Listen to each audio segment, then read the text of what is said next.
જય શ્રી કૃષ્ણ. આપ જોઈ રહ્યા છો અમારી યુટ્યુબ ચેનલ ધાર્મિક. એમાં આપ સૌનું સ્વાગત છે. આ વિડીયોમાં શ્રીમદ્ ભગવદ્ ગીતા અધ્યાય બીજો સાંખ્યયોગ શ્લોક ક્રમાંક 46નું વિવેચનનું શ્રવણ કરીશું. જો આપને અમારા વિડીયો પસંદ આવતા હોય તો લાઈક અને શેર જરૂરથી કરજો તથા સબસ્ક્રાઈબ કરી દેશો, જેથી દરરોજ આવનારા નવા વિડીયોની માહિતી તમારા સુધી તરત પહોંચી શકે. ધન્યવાદ. શ્લોક ક્રમાંક 46. યાવાનર્થ ઉદપાને સર્વતઃ સંપ્લુતોદકે તાવાન સર્વેષુ વેદેષુ બ્રાહ્મણસ્ય વિજાનતઃ. અર્થ જાણી લઈએ. શ્રી ભગવાન કહે છે, બધી બાજુથી ભરપૂર જળાશય મળી જતા નાનકડા જળાશયમાં મનુષ્યનું જેટલું પ્રયોજન રહે છે, બ્રહ્મ તત્વને જાણનાર બ્રાહ્મણનું સઘળા વેદોમાં એટલું જ પ્રયોજન રહે છે. એટલે કે જેમ મોટું જળાશય પ્રાપ્ત થઈ જતા જળ માટે નાના જળાશયોની જરૂર રહેતી નથી, તેમજ બ્રહ્માનંદની પ્રાપ્તિ થતાં આનંદ માટે વેદોક્ત કર્મોના ફળરૂપી ભોગોની જરૂર રહેતી નથી.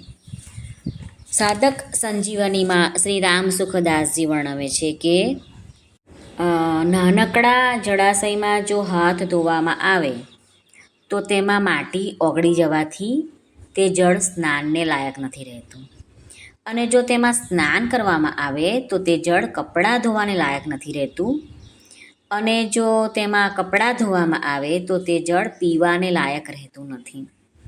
પરંતુ મહાન સરોવર મળવાથી એમાં બધું જ કરવા છતાં પણ એના પાણીમાં કંઈ જ ફરક પડતો નથી. એટલે કે એની સ્વચ્છતા, નિર્મળતા અને પવિત્રતા જેવી હોય એવી ને એવી જ બની રહે છે. એવી જ રીતે જે મહાન પુરુષો પરમાત્મા તત્વને પ્રાપ્ત કરી ચૂક્યા છે, તેઓને માટે વેદોમાં કહેલા યજ્ઞ, દાન, તપ, તીર્થ, વ્રત વગેરે જેટલા પણ પુણ્યકારી કાર્યો છે, તે બધામાં તેમનો કંઈ જ મતલબ રહેતો નથી. અર્થાત તે પુણ્યકારી કાર્યો તેઓના માટે નાના નાના જળાશયોના જેવા બની જાય છે. જ્ઞાની માણસોની દશા સમુદ્રની જેમ ગંભીર હોય છે. તેની સામે ગમે તેટલા ભોગ આવી જાય, એટલે કે સમુદ્રમાં ગમે તેટલી નદીઓનું પાણી અંદર સમાઈ જાય તો પણ એ મર્યાદા છોડતો નથી. આપણે સાંભળ્યું હશે કે નદીમાં પૂર આવ્યું અને પરિસ્થિતિ ગંભીર થઈ ગઈ, પણ આપણે કોઈ દિવસ સાંભળ્યું કે સમુદ્રમાં પૂર આવ્યું છે?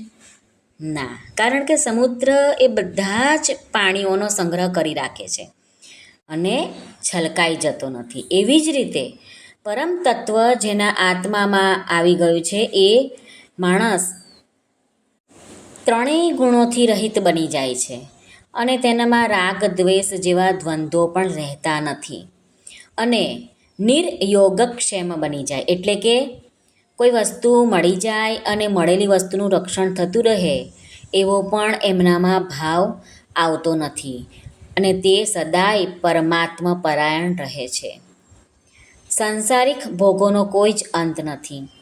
અનંત બ્રહ્માંડ છે અને તેમાં અનંત પ્રકારના ભોગ છે, પરંતુ તેમનો ત્યાગ કરી દઈએ, એટલે કે એનાથી છૂટી જઈએ તો તેમનો અંત આવે છે. બાકી ભોગોનો અંત ક્યારેય આવતો નથી.